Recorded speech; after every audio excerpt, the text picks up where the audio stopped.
Rod Dandy Golf here. Got a simple and efficient bag setup, and if you're looking for new clubs, it might save you a little bit of money too. Let's take a look at it. All right, for a little while, pretty much I've just been using 11 clubs in the bag. Now, I know the rules of golf allow you 14 clubs in the bag, but for the most part, there's a few clubs that you probably hardly ever use. So just gonna walk through the clubs that I've had in the bag here, some of the adjustments that I've made. Maybe it'll give you some ideas. All right, so I got 11 clubs here, top of the bag, got the driver in the bag. Driver, probably one of the most important clubs in the bag. It sets up pretty much everything else. So naturally have the driver in the bag.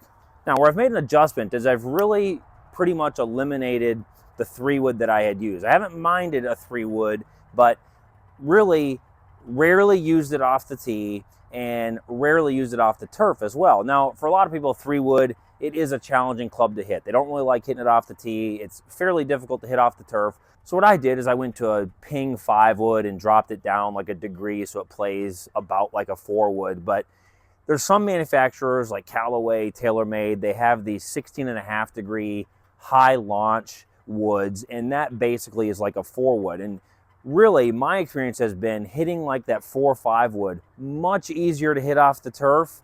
Pretty much can use it everywhere you would a 3-wood, and you can still use it off the tee. So eliminating that 3-wood, going to like a 16.5, 17 degree 4-wood, strong 5-wood, whatever you want to call it, that has really helped me. All right, what I got next, this is just an older Strixon ZX utility club. This is just a 22 degree. I've always liked a hybrid, and I enjoy hitting them. You use them out of the rough, use them out of the fairway, you even use them for chipping around the green. So from my 5-wood, that's about 17 degrees, I go up to this 22 degree hybrid, and this takes care of pretty much everything outside of 180 yards. Now let's get into the irons.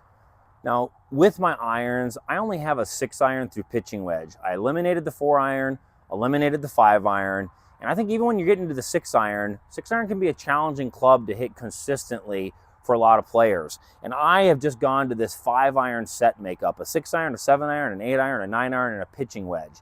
It's a little cheaper if you're looking for an iron set to buy a 6 through pitching wedge. That's one advantage, but also this just makes things a little bit easier. Really, when you're getting outside of that 6-iron distance, whatever that may be for you, that is really just a proximity shot. The tour average from 175 to 200 yards is about 57% for hitting the green. They're hitting about 5 out of 10 from the 175 to 200 yard range. And really, I think for all of us amateurs, the thought in that range should be that that is a proximity shot. It's not a precision shot. We're not going to be getting that close. We're probably going to be doing really good to hit 3 or 4 greens out of every 10 from that distance. We're not going to do better than the tour players. So go into a 6 through pitching wedge, and then just go into a hybrid club, pretty much everything outside of a 6-iron. I'm just looking to get it up there around the green, hitting the fat part of the green. And the hybrid club, which is replacing like a 4 and 5-iron, easier to hit. It's easier to just bop on down there by the green, get it up there. We can maybe chip and putt for par. It has really helped me. I have not missed the 4 and 5-iron at all.